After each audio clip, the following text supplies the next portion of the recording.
Hello everyone! Today I'm here to share with you why carbohydrates turning into fats is just a myth.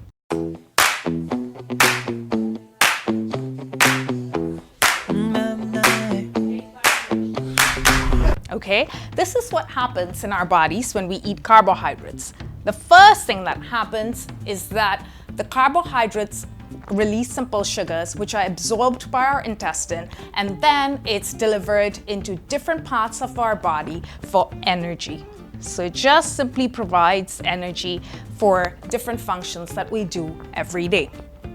Okay, number two, carbohydrates satisfy the appetite, and I will tell you why. Okay, I will show you what happens when we eat 500 calories of fat in the form of oil, cheese, and meat, and beans and legumes, and fruit and vegetables. So I'm going to draw this, so bear with me for a little bit.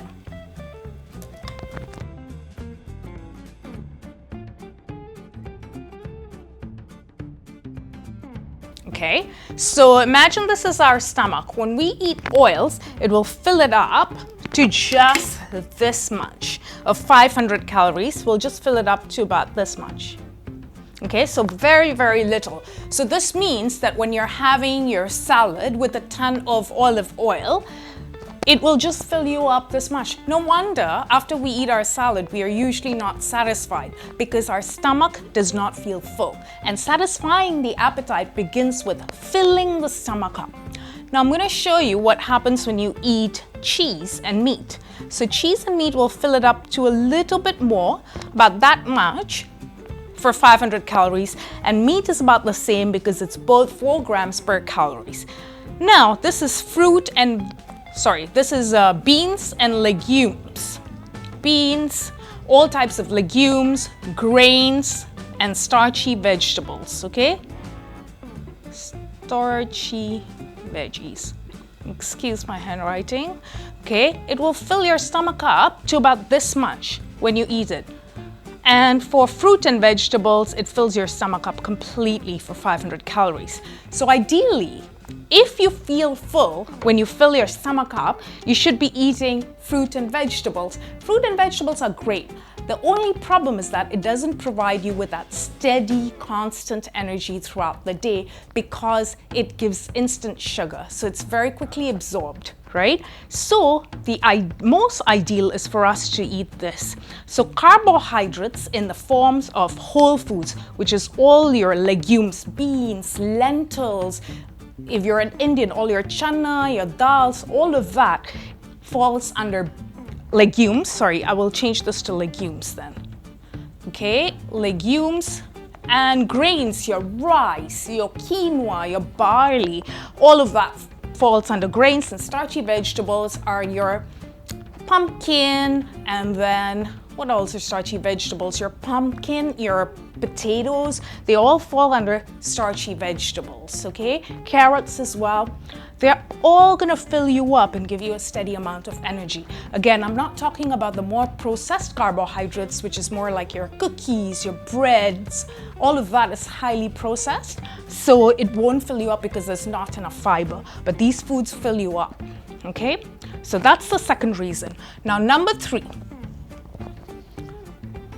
Humans are very different from any other species because we have the enzyme amylase. Amylase helps to digest starches into sugars, okay? So it helps to digest starches into sugars, and humans have 6 to 8 times more of amylase in our tongue, and that's why we can digest 6 to 8 times more starches than our closest relative, which is the chimpanzees. Okay, our bodies are able to digest starches, guys, so we can eat carbohydrates and they won't make us fat.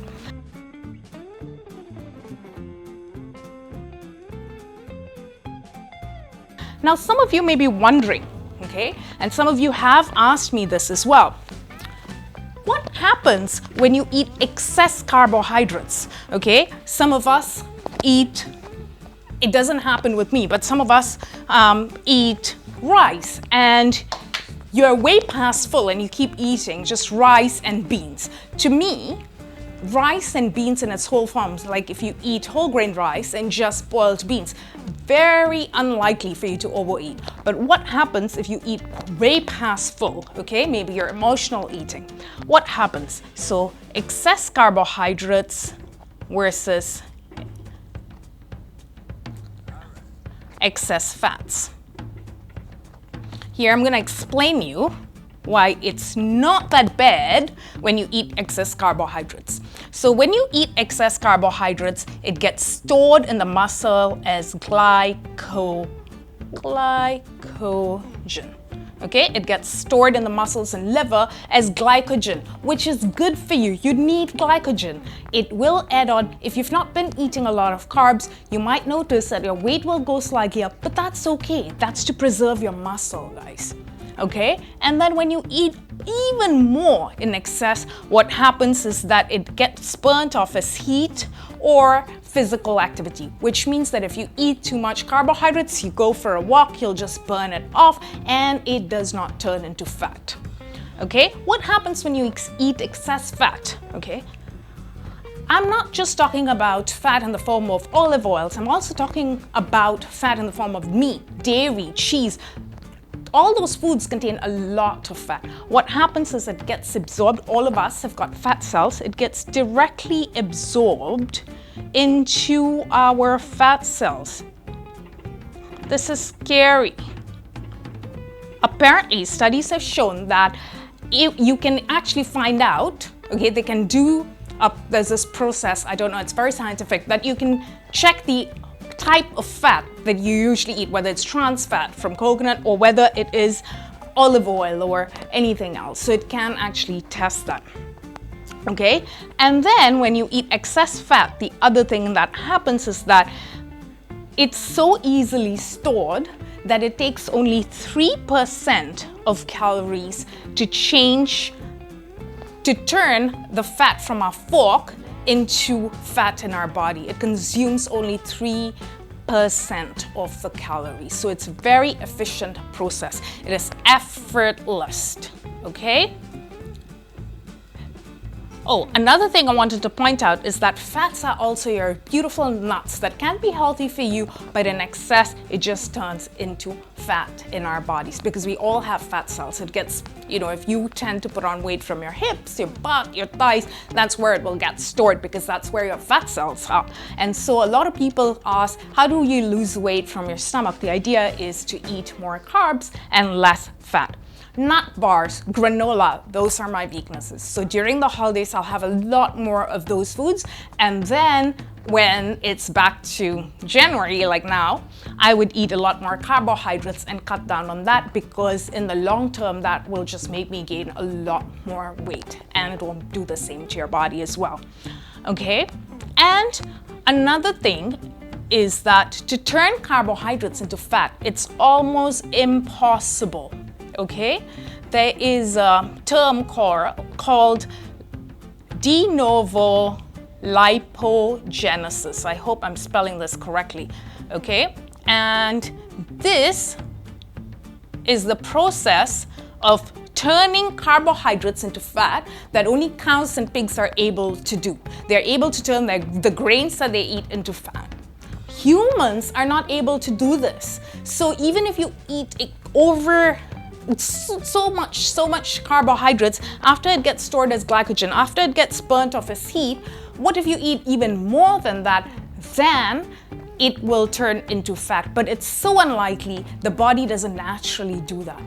So it is not how much you eat or when you eat, but it is what you eat that is important, okay? What you eat.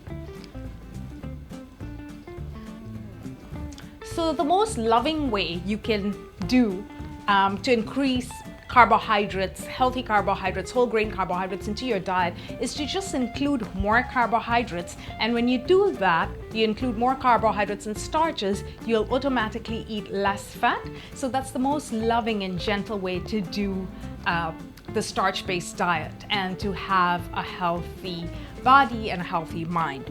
So if you like this video, do give it a thumbs up. And if you have a group of friends, maybe 10 or 15 of you, and you want me to talk more about a starch-based diet and the benefits of it, do give me a call and I will be happy to do that. All right, thank you everyone. Bye-bye.